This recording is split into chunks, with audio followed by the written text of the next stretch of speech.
This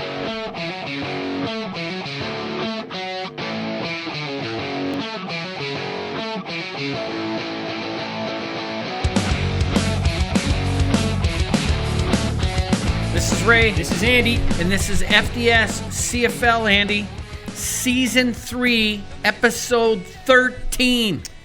Touchdown Atlantic is in the books. 13's a lucky number, right? Is it a lucky number? I wore number 13 for my entire sporting career. There were certain games you would question whether it was good luck or not. But as far as I'm concerned, works for me. Works for you? Works for me. All right. Okay. Well, Andy, what a weekend of CFL football.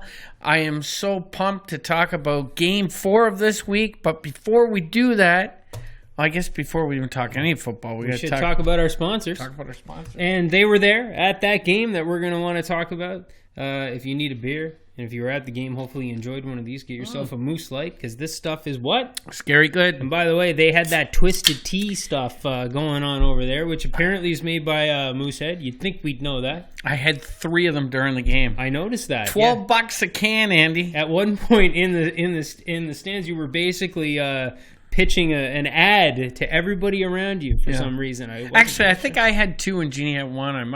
I don't know. Anyways, $12 a can, but it was fantastic. Yeah. I'm definitely, and I'm not a tea guy. Yeah. I'm not a coffee guy. I'm not a tea guy. I don't even like iced tea, Andy. But Twisted Tea. Ad he was uttering. Yep. Okay. Twisted Tea was pretty good. Yeah, I'm pretty sure if you go buy it, in a store instead of at a CFL stadium event, it won't be $12. But well, I'm going to tell you right now, after $12 a can, I'm going to be calling our sponsor and say, "Hey, Eric, get me some of this Twisted Tea stuff." That's right, Eric with a K. Because we were looking for you on CFL Day and we didn't see you. So, yeah, some Twisted Tea should be coming our way. It was inside the stadium. And if you need a hat or shirt or anything with a cool logo, like this hat, the new First Down Sports hat. Woo! Sharp looking. Yeah, then you go see our buddies, the Doyles at Doyle Corporate Image, and their logo's on here too. Help me out, Ray. Is it on the right or left? Is it on this side or the other side? This side. This side. All right, yeah, the Doyle Corporate Image. Because... Other side. Other side? There This you side? go. Yeah, there you go. They're on here too, because the Doyles what, Ray? The Doyles roll. And I want to thank everybody that came up to us at the tailgate, or those that I approached myself, and graciously accepted a hat from us. There were so many people that liked our cool new hats, and they were wearing them around. The girls giving out the free beer were wearing them. Yeah. The Mustangs guys were wearing them, and a bunch of people that actually listened to our show, and I was floored when this happened, came up and mentioned the code word, which was Long Snapper. They mentioned Long Snapper. They got themselves a hat. Now, there's a few people that expressed interest in these hats, and I had run out at that point, and we were heading into the game. So if you're in you know what? I don't even care if you're in the area or not. If you wanted one of these hats and you talked to me about it, I didn't have it. Trust me, it broke my heart that I didn't have it for you. Get in touch with us through social media, Facebook, Twitter, whatever. Go to the website, contact us, and shoot us an email. And tell us you want a hat, because I do have some. I just ran out there on game day, and I will figure out a way to get you this hat. Sounds good. All right. Let's run through the games that happened over the weekend so that we can very quickly talk about the one that we attended in person here in Moncton, New Brunswick. The first game of the week, Winnipeg at Edmonton. Both of us actually predicted Edmonton winning this game at home. Edmonton kept it close with field goals, but Winnipeg's defense and running game was way too much, and that running game includes Mr. Chris Streveler. Streveler ran for more yards, and he actually passed for Ray, 7 for 17, 89 yards. And despite Trevor Harris, is he your brother, friend currently, or associate? We're working it out. We have a counseling session next week. All right, well, listen. If his performance has anything to do with your status, 430 yards, I hope, helps a little bit versus hurts it. But despite what he did in the air... Can I ask you a question on that? Because I don't have any stats. This is one of the first times I don't have my stats in front of me. Okay. Didn't he have 470 yards? I thought it was 470 yards that I'd read that he'd thrown for that game. Well, I have 430 written down. Okay. Then it must be 430. And I may, maybe he added another 40 on the ground to make it 470 total. Doesn't sound like Trevor Harris, but I could be wrong, Ray. All I can tell you about this game is this is the second, maybe third game in a row Harris has thrown for over 400 yards, Andy. Yeah. Like, he's putting the ball up there. I don't know what's going on. How come they're not getting that ball into the end zone? Yeah, he had 1 touchdown, 1 interception. Yeah. So you would hope to see, you know what, but I mean, if you can get that close, 470 yards, that's a 3-touchdown performance. Yeah, you got to punch it in somehow. Next game, Ottawa visits Saskatchewan. You and I both call Saskatchewan on this one for sure. I believe I took a little flack over this, but I called Ottawa the worst offense in the CFL, and I stand by that still. Saskatchewan takes care of this one 40-18. They win their 5th straight, and again, against the worst offense in the league. Jennings had to take over for Davis after he threw 3 straight picks and 3 straight possessions, Ray. I really have nothing more to say about this one, honestly. It breaks my heart a little bit, the state that the Red Blacks are in. And I have I made a little statement about them in my power rankings that I'll share later. Yeah, and I have one comment about them too, and I'll reserve it till we get to the power rankings. All right, sounds good. Next up, wow, this is an interesting game. Hamilton at BC. Hamilton takes this one 13-10. The Ticats win this defensive battle. Now, Evans, the quarterback that we're trying to figure out if he's really, if he's going to do the job or not, had a dismal game, really. 17 for 31, 194 2 yards. interceptions, right? 2 picks. But you know what? It didn't matter because this defense can get to Riley. I mean, let's be honest. The BC's everybody can get to Riley. Yeah. Andy, the Moncton Pee Wee football team could get to Riley. Come on now. Everybody can get to Riley. Anyway, so long story short, 13 points was enough to do it, and I never thought I would say that about a team that's facing off against Mike Riley, but it was good enough. In the end, it didn't matter. All right, Game 4, Ray. Game 4. Dun, dun, Game dun. 4. Here we go. Touchdown Atlantic. Touchdown Atlantic. And you know what? I'm not going to jump out and I'm not going to say the score or anything. I'm just going to tell you, lead me through the day, lead me through the game. Let's just talk about this because this was exciting and it blew my expectations out of the water. Let's go. All right. First Down Sports, we got in our vehicles and we were at the stadium for 10 a.m. that morning, and we went to the tailgate party, and we took in I'd say we took in the full day experience. Mm-hmm. Would you say that? Yeah. You know what I loved about it, Andy? And again, I don't care if you're an NFL fan, a CFL fan, whatever kind of football fan you are. Do you know what I loved about waking up that morning? It was game day in Moncton. Yeah. It was game day. Yeah. On the way into the stadium, I remember Jeannie B commenting, going, I mean, this feels like game day. It sounds like game day. We were walking in. We parked a little outside of the campus. And by the way, for future Touchdown Atlantics, we'll have some parking tips for people. But and Jeannie was just like, now all I need is to smell a barbecue that's got some dogs or something going on there, and an ice cold beer. The moment we walked into that tailgate, she got her ice cold beer. So, it felt like a game. It really did. It felt like a game day. It felt a lot like just leaving that hotel in Cleveland and walking over to Cleveland Brown Stadium, to be honest with you, Ray, which is how that usually goes for me. So, it was unbelievable. Listen, what a day for football. Over 10,000 people were at the game, 10,126 to be specific. Yeah. What a boost for Moncton, from hotels, restaurants, bars. I mean, Moncton was hopping on Saturday night. We went out downtown to the Old Triangle. Our good friend Stan Lane had set up a Touchdown Atlantic Schooners pregame party, and it was fantastic. There was a lot of people there. I went there thinking, because Stan contacted us before, and he just said, look, we were reserving a few seats here and there. And we want to make sure that, the most active people in the group or whatever have a seat. I don't remember it sounded like he, reserved like 20 seats or something like that. The CFL owned the entire bar. There wasn't room for anybody to sit down. The whole place was completely filled. I was blown away. We had multiple players show up. Zach Calero showed up. Yep. He didn't come in. He was a little, I think we scared him a little bit. But outside. And a big shout out to everybody that was there. Raise the name Murderer but I'm the guy that just can't remember names, so I am so sorry. I'm not going to guess anybody's I got an easy one for you. Yeah. Brad Smith in the orange BC Lions shirt Brad and hat. Smith, he sat with us for a while. From Kelowna, BC. 100%. I mean, such a great guy. Had a great conversation with him and numerous others. I spoke to a guy from Saskatchewan. Talked to people from Montreal, from Toronto. CFL Hobo was there. CFL Hobo was there. Yep. Listen, it was just a phenomenal night. Now let's go back to the game here. Yep. The game, Andy, first half was a little, it was a little slow in the first half. You want to know why it was interesting for me? Why? Because I changed my pick from what I had on CBC, and I was like, no, I think Toronto can really upset here. Yeah. So in the first half, and again, Montreal scored late. You'll go through that. But, 4 or 5 minutes left to the second quarter. I was thinking, I'm sitting pretty good with this prediction. It was 16-0. Yeah, exactly. So that was the only enjoyment I really got out of it. But it was kind of refreshing to see Toronto firing on all cylinders, I guess, for a little bit. And you were wondering if it was going to last. Well, did it? Well, listen, second half, we saw about everything you could possibly see in a football game, Andy. Yep. That triple reverse ran by Montreal around the 30-yard line. It was, triple reverse flea flicker.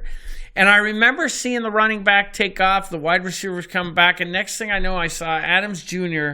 throw the ball up in the air, and I watched the ball. I watch, and finally, Bray gets it with about 2 feet to go in that end zone, and that end zone's a big end zone. Yep. And I remember turning to you saying, that was the longest play I've ever seen in professional football. Like, it just seemed to take forever. Yeah, it's weird how it kind of plays, like when you're live like that and you see the ball floating through the air or whatever, or even punting.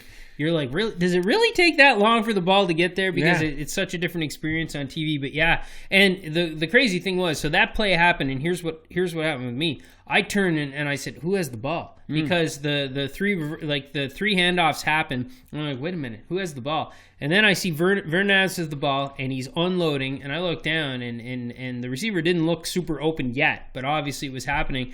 And he lets it go, and he got hammered. Yeah. They were closing in, and you're right. The ball floated up there and then landed perfectly. And, the place went nuts. Went crazy. That was worth the price of admission right there to see that play. And listen, Montreal did a fantastic job of getting the crowd electrified on the east side of the stadium. The crowd was great on the east side of the stadium. We were on the west side, and I can easily say the east side kicked our butts that day for noise.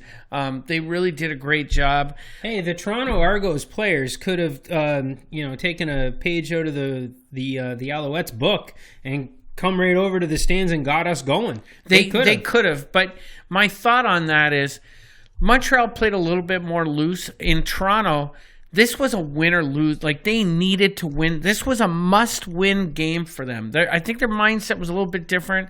Yeah. They're fighting for their playoff lives right now, Andy. And I just don't think they had the ability to come here and play loose. They played playoff football that day. You know that famous playoffs football speech? Playoffs? Yeah, playoffs. I'm about to let that Here go. was another moment. This happened with about around the 3-minute mark of the fourth quarter.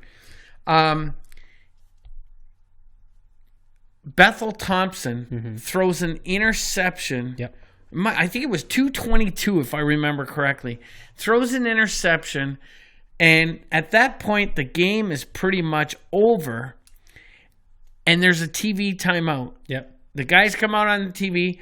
When we come back, you see the flag going. They're running back off the field, and the referee steps up and says the last play was under review. Yeah. And there was a roughing the passer against Toronto, as well as holding on the Toronto.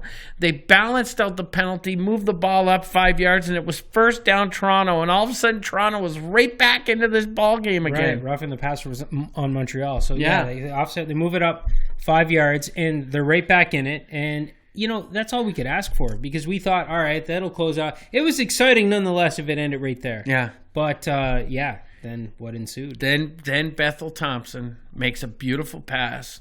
The ball goes dead inside the 1 yard line. Yep. And they set the ball back up at the 1 with 0.3 seconds left to go in the game, Andy. Mm-hmm. And why don't you walk the people through that play?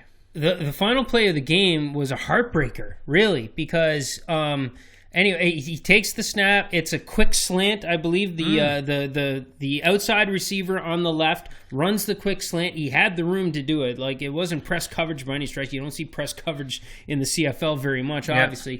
Yeah. And the ball, it was perfectly placed ball, but contested. Obviously, the linebacker and the inside defensive back like closed in really hard. The ball was right there to be caught, and it popped out.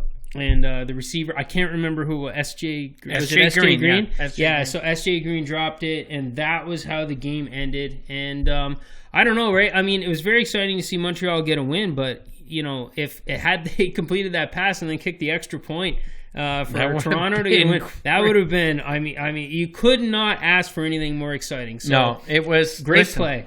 I've made this comment to a couple people. I just want to run it by you real quick.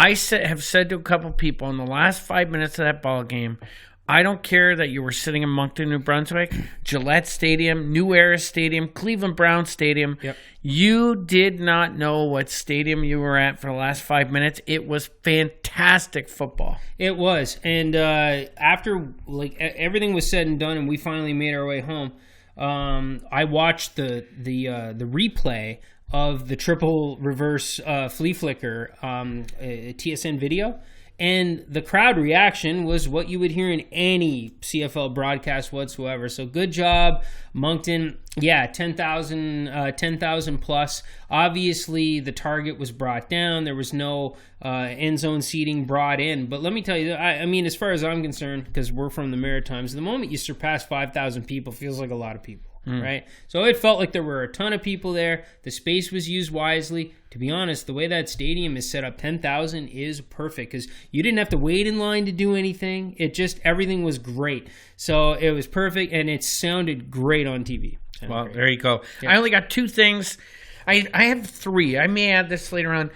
Because we're running behind time here a little bit, just two more things. Yeah. At the end of the game, the biggest thing I've noticed is people didn't want to leave the stadium. They wanted more football. Okay. And I saw guys players from Mount A University. Mm-hmm. They were standing outside the Argos dressing room waiting to talk to them. I went up and said hi to the Mount A players. Yeah. As well as St. Mary's head coach was out on the field. Good. And James Colsey, Coach Colsey, I got to say hi to him. It was great seeing other members of our football community across the Maritimes at this game. Loved it. I didn't want to leave the campus, but I was kind of in a hurry to leave the stadium because I was worried about someone's well-being, and I'm sure you got something coming up, so I'm not going to say anything. Well, all I'm going to tell you is this. There's one thing that Jeannie B and I learned about Touchdown Atlantic. What's that? We had no idea, but there's one thing we learned at Touchdown Atlantic, and that is Sandra Jardine is the coolest Jardine of all the Jardines. Okay. She is. She's the coolest. She's the most fun. She was laughing. She was joking. Right. She was, she thought my jokes were funny. Sandra Jardine, I mean, we are so impressed with her that Jeannie B has come up with her own nickname for Sandra Jardine. And what is that? She's no longer Sandra. Yeah. She's Sandy J. Sandy J. Sandy wow. J is Sandra Jardine's new nickname, and that's what we're calling her going B forward. And Sandy J. I can't argue with anything you've said so far, Ray. I mean, you're talking about my mother, so, I mean, I'd be in big trouble if I disagreed. There you go. 100%. She is the funnest. All right, let's get to my take it and leave it this week. I'm taking everybody, and I mean everybody, Andy, that was involved with Touchdown Atlantic. Okay. And that is, I got to give a shout-out to the Moncton Mustangs, Jason Terrace and his team of players. These guys were all in for months prior to this event with the kick, pass, punt events that they were running. Oh, yeah. Jason traveled all across Atlantic Canada to make sure those kids were there and was there to give those awards. Even over to Newfoundland, which is basically like traveling to Winnipeg. Right. Yeah. Exactly. I got to give a shout out to Darren Burns and his wife. I mean, they put a ton of work into this event. Yep. The CFL alumni, Leo Enzra. I know I'm going to say that name wrong. Sorry, Leo. I'm a huge fan. You know, I'm a huge fan. Ezrins. Yeah, Ezrins. Yeah. We're going to have an interview with him. We'll practice that one. I'll practice it. The entire Moncton City Council. I've been hard on you. I've been hard on you with the parking, but you came through. Greg Turner, Paul Pellerin, Mayor Don Arnold. I can't thank you enough. And last but not least, Andy, we got to talk about Anthony LeBlanc and Randy Ambrosi. Yeah. These guys are, they love their weekend in Moncton. I've heard them talk on a couple other programs now. And boy, Moncton did a great job this week. And even University of Moncton, we've got parking issues still. I thank you as well. Yeah, there you go. That's my take it.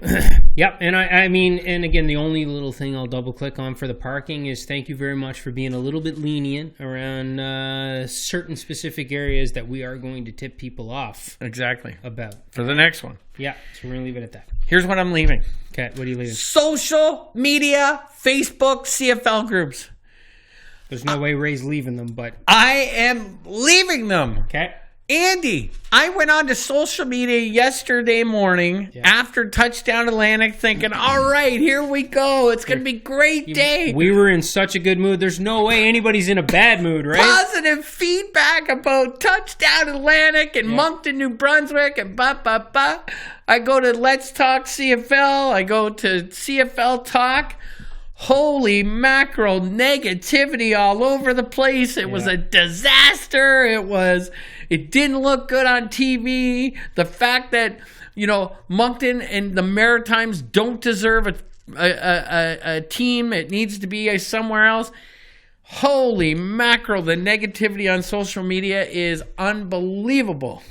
All I can say to those people is, listen, there were jerseys and swag from every team across the entire country. Team. One of the things we take pride in about the CFL is the fan base is one big family. There's nobody heckling the other group because they're cheering for it. We had major Montreal Alouettes fans right behind us, and we had a bunch of Argos fans in front of us, and they were having so much fun together. So bottom line is this. If you think that was a complete disaster, then you show up to the next one in person, because I promise you, you're an idiot. Idiot. Wow. Andy Jardine is not holding anything back if he uses the word idiot. Absolutely nothing disastrous about this. So if you want to call it a disaster, you better measure, give us some measurement as to what you're saying. If you think only 10,000 people in the stands means a disaster, well, take a look at the stadium that it was played in and what they did to set it up. 10,000 was perfect. Exactly. There's some cost-benefit analysis, and people way smarter than you figuring out the best way to throw this off. It was a great time. So again, if you think it's a disaster, and man, that word's been thrown around a lot, you show up in person to the next one.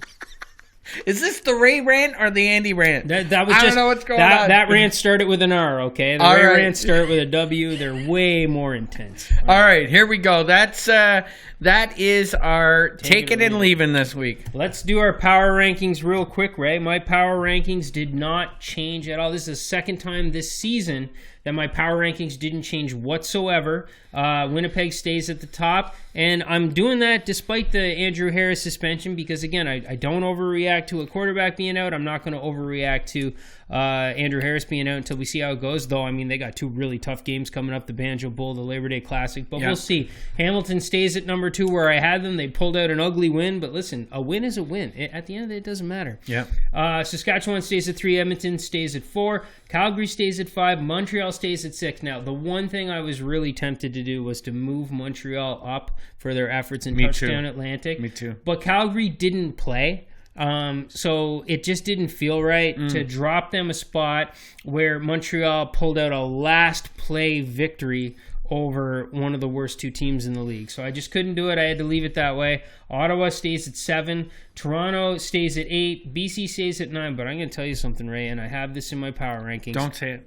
I am starting to question whether or not Toronto is a better team than Ottawa, despite the difference in the records. I actually am starting to think that if I had to pick one team out of Toronto and Ottawa to go win me a game, I might be picking our boy Ron Burgundy and the Toronto Argonauts.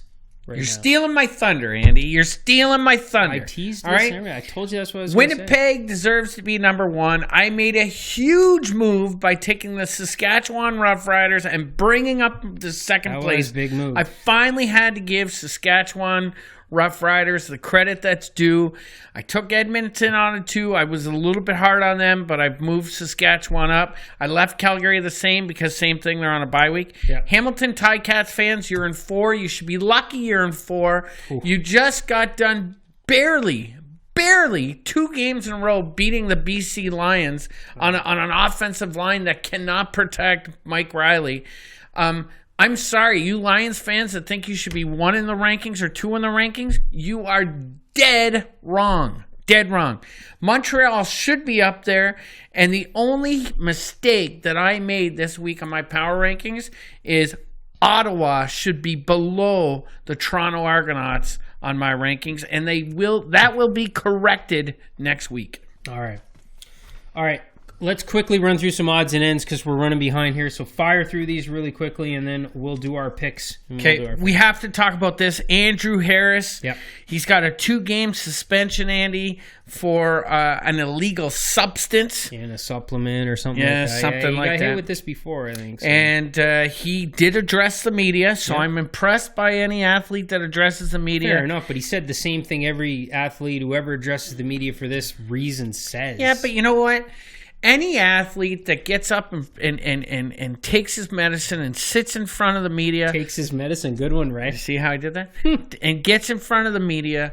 I respect that athlete. Right. It's not like he smashed his cell phone and wouldn't do an interview with a media member. Wow. That kind of athlete, is a lying, cheating son of a... Bills fan... That was a low-key Tom Brady dig that I'm sure every CFL fan in the world picked up on. Anyways, here's an interesting thing out of that news, though. There's a player, a defensive back with the Winnipeg Blue Bombers, Jeff Hecht, Hecht. I'm probably killing it. I'm not even sure how to say that one. Hecht? Hecht. Yeah, Jeff Hecht. Jeff Hecht came out on social media and slammed Louis-Philippe Bourassa earlier this year, who also got a 2-game suspension for an illegal substance. 2 perfect names for this segment. All right, keep going. And now Jeff is getting hammered by numerous CFL personalities, players, and Duron Carter laid a 5-tweet blasting against Jeff for not saying anything about Andrew Harris. Everybody's waiting for him to say something about Andrew Harris. Yep. And it's bad. It's bad when our buddy, our pal, who was wearing a Toronto Argonauts game, I saw him after the touchdown Atlantic. Yeah. He was working with the Argos, Andy. I knew that was him. I saw him run by a bunch of times. Wow. Ray Perkin blasted this Jeff guy. Wearing a Toronto Argos jersey. And damn, how did we not get a picture of Ray in Argos jersey? I would have loved to send that to the Red Blacks. I saw him a bunch of times and I didn't.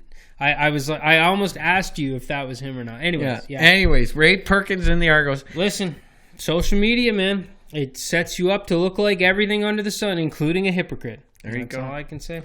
Yep. Winnipeg's in a little bit of trouble. They got a couple big games coming up, as you mentioned. No Matt Nichols, no Andrew Harris now. Can Strevler lead this team until these 2 guys are back on the field? All I can say is if he can somehow get through these 2 games completely healthy with the style of play that he's been running with, and we're talking Cam Newton, Josh Allen type play here. Actually, that's unfair. We're talking, I know that you said Tim Tebow. Fair enough. Tim Tebow type play. More rushing yards than actual throwing yards. If he can get through these games healthy, they do have a shot to win both of them. Yeah. Both of them, yeah. But it's going to be tight. All I'm hoping is we get to see fullback Mike Miller run the ball on this weekend. That would be amazing. There you go. Toronto, just real quick, Andy. Toronto's now 1-8. BC's 1-9. We're heading into the midpoint of the season. Yeah. Can we officially say these teams are eliminated from the playoffs, or do they still have some hope? 100% official yes. And I would have told you that last week. All right. That's it. Let's go to week 12. All right. Last week, our picks, we both went 2-2, Ray. I went, and I missed my lock. You missed your upset, or vice versa. I can't remember which one we had, but we were 2-2. I'm now 27-16 on the season, 5-6 in my locks and upsets. You were 24-19 on the season, 5-6 in your locks. Okay. All right. So let's pick the Labor Day weekend games really quickly here. The first game of the week, and like the first game's it's Labor Day, so it's Sunday and so on. We got Winnipeg at Saskatchewan, Labor Day Classic. This is gonna be a tough one. We just talked about it. Yeah. You just asked me what I thought could happen. Call your game. Whew, boy, I almost wore my W hat for this podcast, but I wanted to wear my Atlantic Schooners hat. Atlantic Schooners hat. I'm going to be taking Saskatchewan in this game. Whoa! Going with the green. Saskatchewan, that's good. I'm tempted to do the same, but the last time I had this feeling about a team and I went with them, and I won't elaborate on that because it'll take too much time, I was wrong. So I'm taking Winnipeg winning. Wow. I'm taking Winnipeg winning the game without Andrew Harris, with Chris Trevor. I am taking Winnipeg to win the game in Saskatchewan. Next game, we got Toronto at Hamilton. It's my time to take a sleeper, right? Yep. I am all over. I'm taking my lock, my sleeper, and any other thing I can take in this, Andy. But I've got the Toronto Argonauts knocking off your Hamilton Ticats. All right, perfect. I like that pick. I will take Hamilton at home. Okay. We're opposite altogether. I'll definitely take Hamilton at home. In the final game of the Labor Day weekend, we've got Edmonton at Calgary. Mr. 400, potentially 70, maybe 430. We don't know yet yards. Trevor Harris rolling on the road. Calgary coming off a bye week. And I don't 100% know right now who's starting at quarterback for Calgary. Yeah.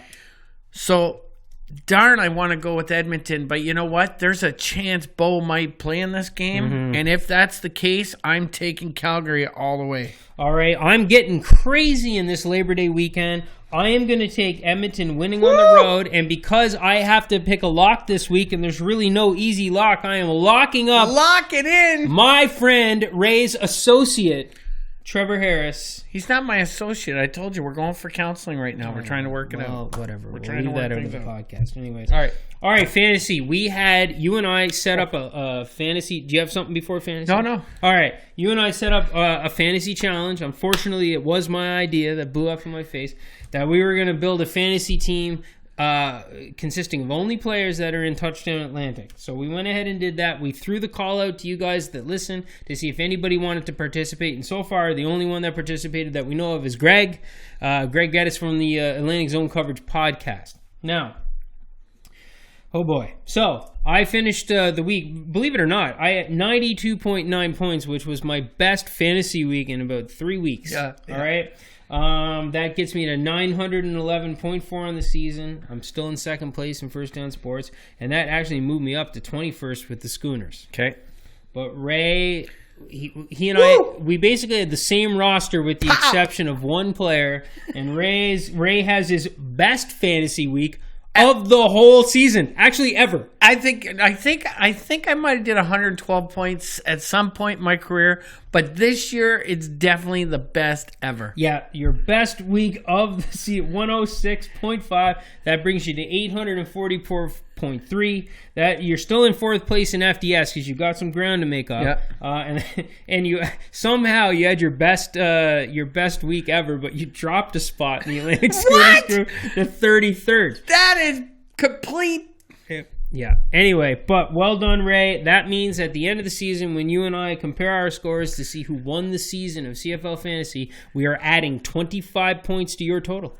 50 points. No, sir. It's 25 points. Don't even try. And Greg, thank you for taking the challenge. Greg, you had a pretty good week, too. One of your best weeks this season at 90.9. But we both took you out. Yeah, we both took you out. Sorry. So if anybody else actually did this and hasn't told us yet, you know what to do. Just get in touch with us. Let us know. Give us your username. We'll check. We'll verify. Make sure you did it. Yeah. All right, fantasy this week. We got to get through this fast. Yeah, let's go quick. Fantasy. I'm making a crazy fantasy move. I'm starting Dane Evans of the Hamilton Ticats. I'm going with Cameron Marshall, the Ticats running back. Chris Rainey, who we saw blow up at Touchdown Atlantic. He deserves a start, so he's my other running back. I spent the big bucks on Brandon Banks, so as you can see, I'm heavy on Hamilton this week. Rodney Smith of Toronto, the other wide receiver who also had a great week for me, and Shaquille Evans of the Saskatchewan Roughriders is in my flex spot, and I am not starting a defense. I'm going Cody Fajardo, Chris Rainey, Johnny Ostagine. Augustine. That's not even a hard one, right? Terrell Walker, Kyron Moore, and I'm taking the Saskatchewan Roughriders. I'm benching my flex player right now. Once again. Okay. All right. We'll see, Andy, though. We'll see as we get going.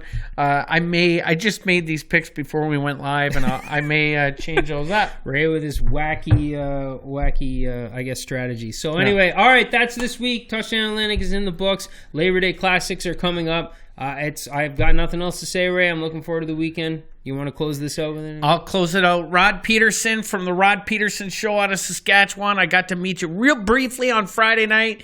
It was awesome. I really enjoy your show. Outside of that, thanks again to everybody that came by and saw us throughout the weekend. And again, the biggest news of the weekend, Sandy J. Sandy J, the coolest Jardine there is. Have a great week, everybody.